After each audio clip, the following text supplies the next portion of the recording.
BA प्रथम वर्ष के विद्यार्थियों, आज राजनीति विज्ञान के प्रथम प्रश्न पत्र राजनीति विज्ञान के मूल आधार के अंतर्गत मैं आपको राजनीति विज्ञान के स्वरूप या प्रकृति के बारे में बताना चाहूँगी।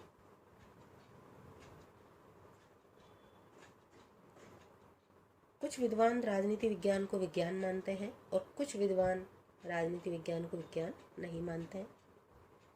विद्वानों का एक वर्ग राजनीति विज्ञान को कला मानता है और विद्वानों का एक वर्ग ऐसा भी है जो इसको दर्शन शास्त्र से जोड़ता है। सर्वप्रथम हम चर्चा करेंगे कि राजनीति विज्ञान का स्वरूप या प्रकृति क्या है और क्या राजनीति विज्ञान एक विज्ञान है। हमारे अध्ययन के विषय को राजनीति विज्ञान नाम से पुकारा जाता है, लेकिन इस विषय को विज्ञान मानने के विषय में राजनीति विज्ञान के विद्वानों में ही बहुत अधिक मतभेद पाए जाते हैं। एक और तो Buckle, Comte, Maitland, Amos, Beard, Catlin, Mosca, Brogan, Burke इत्यादि विद्वान हैं जो राजनीति विज्ञान को विज्ञान के रूप में स्वीकार नहीं करते हैं। तो दूसरी ओर अरस्तु जैसे विद्वान भी हैं जो इसे सर्वोच्च विज्ञान मानते हैं। बर्नार्ड शॉ इसे मानवीय सभ्यता को सुरक्षित रख सकने वाला विज्ञान भी कहते हैं। अरस्तु के अतिरिक्त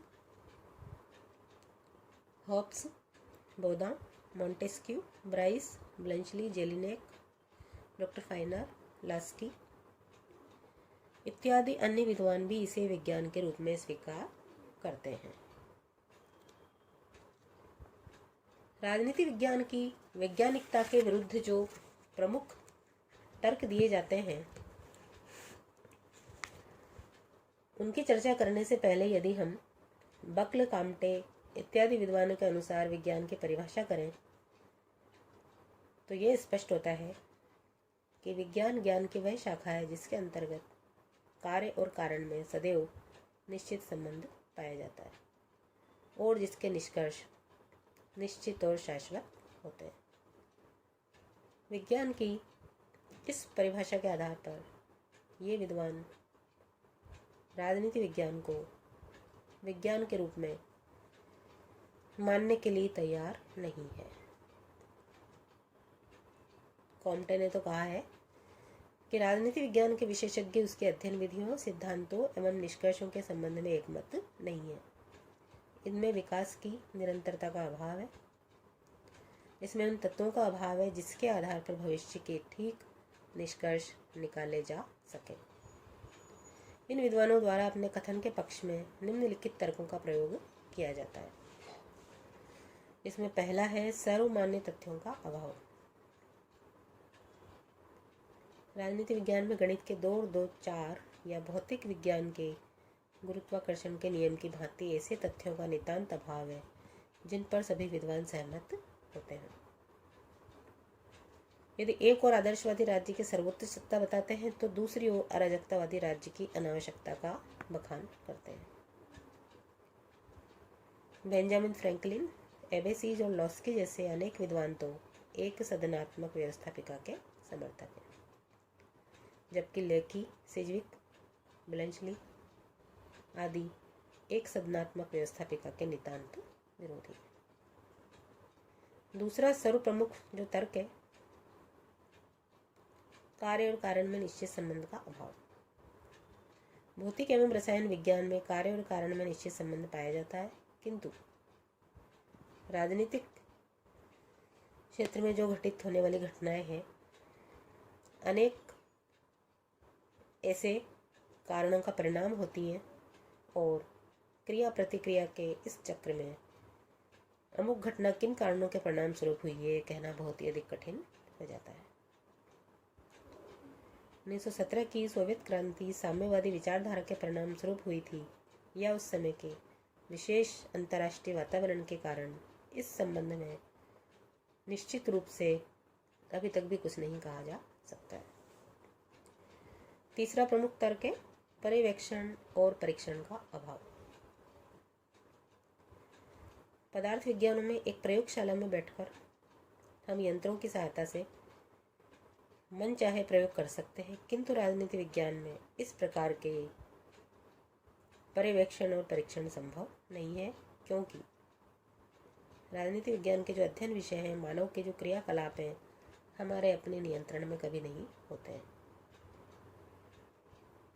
अगला प्रमुख तर्क है मानव स्वभाव की परिवर्तनशीलता। प्राकृतिक विज्ञानों के जो अध्ययन विषय हैं वे तो निर्जीव होते हैं, लेकिन राजनीति विज्ञान का जो अध्ययन विषय है मानव, वह एक जीवित है, चेतन सत्ता है। अलग अलग व्यक्तियों के स्वभाव में भी अंतर होता है और एक समान परिस्थितियों में रहने वाले व्यक्ति भी भिन्न भिन्न रूप से व्यवहार करते हैं। ऐसी स्थिति में राजनीति विज्ञान, जो कि मनुष्य और उससे संबंधित संस्थाओं का अध्ययन करता है, प्राकृतिक विज्ञान की तरह नहीं हो सकता। पांचवा प्रमुख तर्क है अचूक माप की कमी। शुद्ध माप विज्ञान की एक प्रमुख विशेषता होता है, लेकिन राजनीति विज्ञान में शुद्ध माप संभव नहीं है। मनुष्यों का आवेग, भावना, अभिलाषा, क्रोध, उत्तेजना, प्रेम इत्यादि को राजनीति को प्रभावित करने वाले तत्व नितांत अस्पष्ट है, जिन्हें मापा नहीं जा सकता। अगला तर्क है भविष्यवाणी की क्षमता का अभाव। पदार्थ विज्ञान के नियम निश्चित होने के कारण किसी भी विषय के संबंध में भविष्यवाणी की जा सकती है। उदाहरण के रूप में यह सही से बतलाया जा सकता है कि किस दिन और किस समय चंद्र ग्रहण और सूर्य ग्रहण लगेगा, लेकिन राजनीति विज्ञान में यह नहीं बताया जा सकता कि किसी निश्चित विचार का जनता पर क्या प्रभाव पड़ेगा या चुनाव में किस पक्ष को विजय मिलेगी। बर्क तो ये भी कहते हैं कि राजनीति में भविष्यवाणी करना मूर्खता है। सातवां तर्क है परिभाषा, शब्दावली तथा अध्ययन पद्धतियों के संबंध में मत वैभिन्न। विज्ञान की एक विशेषता यह मानी जाती है कि इसमें परिभाषा, शब्दावली और अध्ययन पद्धतियों के संबंध में निश्चितता तथा एकमतता हो, लेकिन हमारे अध्ययन विषय के संबंध में स्थिति विपरीत है। स्वयं ही इस विषय के नाम के संबंध में भी मतभेद भिन्न है और राजनीति विज्ञान की उतनी ही परिभाषाएं हो जाती है जितने इसके लेखक। इसी बात को लक्ष्य करते हुए लोवेल ने भी कहा है कि राजनीति विज्ञान में आधुनिक विज्ञान की प्रथम आवश्यकता की कमी है। इसमें शिक्षित व्यक्तियों के लिए बोधगम्य पारिभाषिक शब्दों का अभाव। आठवां तर्क है अध्ययन विषय आत्मपरक है, वस्तुपरक नहीं। विज्ञान वस्तुपरक होता है और इसके अध्ययन वस्तु निर्जीव होने के कारण वैज्ञानिक मानवीय भावनाओं से दूर रहते हुए तटस्थता के साथ इनके अध्ययन में संलग्न रहते हैं,